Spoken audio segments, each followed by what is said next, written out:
Yeah. And so the necklace comes up missing. She don't just flat out say, I think you got it, but she gives me that look. And I'm thinking, man, you know what, for once, I ain't got it. Man. And I did everything I could to find that thing, and one day I was cleaning up and I found it behind the dresser. That's how it goes sometimes. It's not like I'm incapable of. It's not like I never have in the past. You got me? And we get mad about that, don't we? Well, because for once we be right. That happened to me since I've been here. Really? My wife asked me where the microwave was. Oh yeah, you told me about that. Yeah, and I didn't take it. But I had to realize that she only going by what I've shown her before, because I have them. Did you give her the necklace when you found it? I hurried up and gave it to her. So, here it is. Look. I would have figured if I was already accused of it, I took the punch out. Oh no. No, because I wasn't. I don't even think I was getting high then. Oh, okay. But that don't mean, and that's what we think, just because we're not getting high no more, that people are not going to accuse us. You got me? Yeah. That's it though, Jerry, because I wasn't getting high at the time. Right. But I moved my past and all they had to measure you on is your past. Yeah. So all they're going off is what they have seen from you in the past, because we haven't given them anything new to judge us on or to measure us by. The body of evidence. Mm-hmm. And so he said hostile, resentful, self-centered, and self-seeking. We cut ourselves off from the outside world. That's why I make y'all call y'all people when y'all get here. Because it's been so long we ain't talked to them, and that's really selfish on our part. And I understand the shame and the guilt is what really won't allow me to call them, but that's selfish. In order to continue to get high like we get high, it's selfish, and I'm only seeking what I want. And I forget about that other people have feelings. And then he says, the next question. 6, regardless of how our lives declined, what did we usually tell ourselves? I can't handle it. Huh? I can't handle it. I can handle it. Yeah.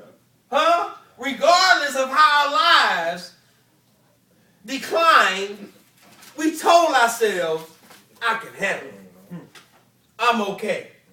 It's not that bad.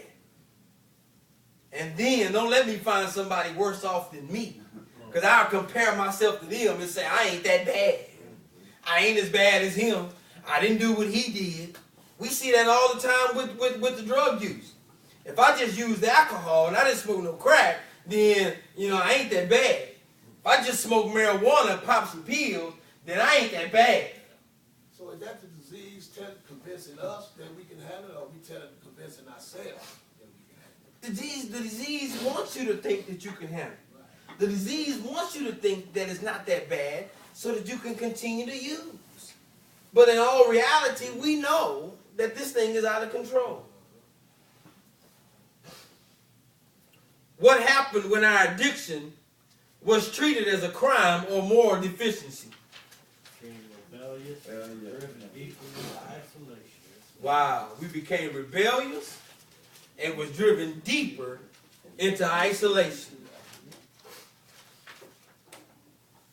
What are the 2 F's that invaded our lives? Failure and fear. That fear of failure. Fear, though both being negative, aren't they? Because we know that fear of failure can drive me to success, can't it? Because I'm so afraid to fail, and that's one thing when I was watching Jerry West's story. Some of y'all know I told y'all about his story, and the guy asked him, had you not had all these demons in your life, would you have been a better basketball player and a better person? He said no.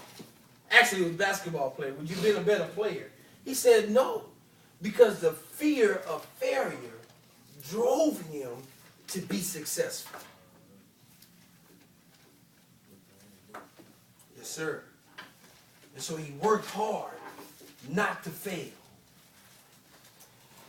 Those being negative, fear of failure, will keep me from living out my success.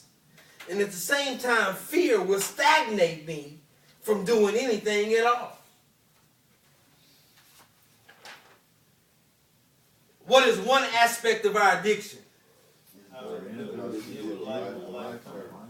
Our inability to deal with life on life terms. And evidence shows that we haven't dealt very well with life on life terms, have we? Huh? No, when things don't go our way, we run. When things don't go our way, we quit. When things don't go our way, we give up.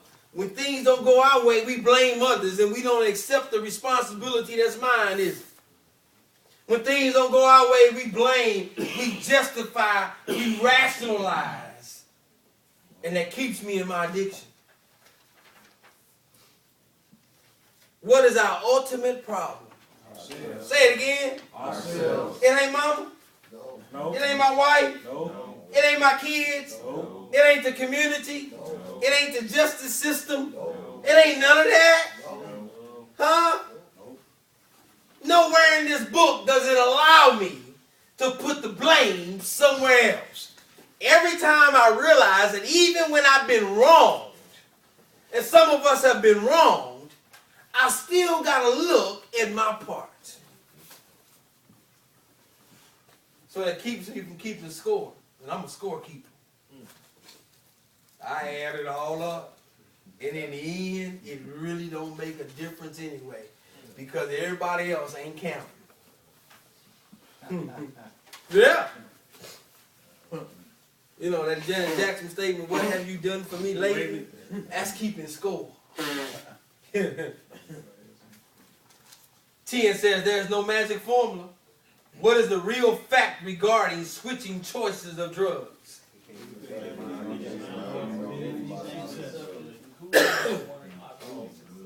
We couldn't what? Now, the fact was that we could not use any mind-altering or mood-changing substance, including marijuana and alcohol, successfully. Drugs ceased to make us feel good.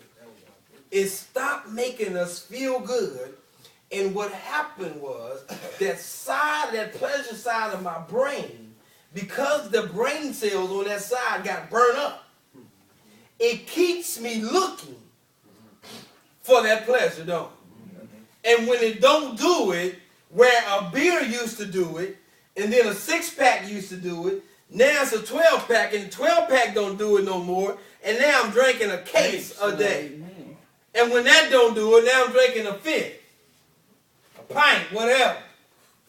Trying to find that pleasure again, only to find out that the drug itself has stopped making me feel good.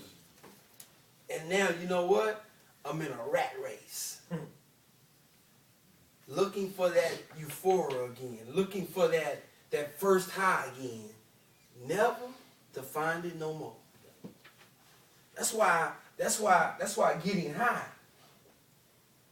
stopped being fun a long time ago. Y'all know I used to do crazy stuff. I'd go get me some dope, and I'd smoke, and it wouldn't give me what I wanted, and I'd put that dope down and go buy some more dope. And I say, it's the dope. The dope ain't no good. And I realized that dope wasn't doing it, so I go get me some more dope. And when that wasn't doing it, I go get me some alcohol, and I smoke me some weed, all trying to find it all again. It ain't there no more, man. It's gone. You know that? It's gone.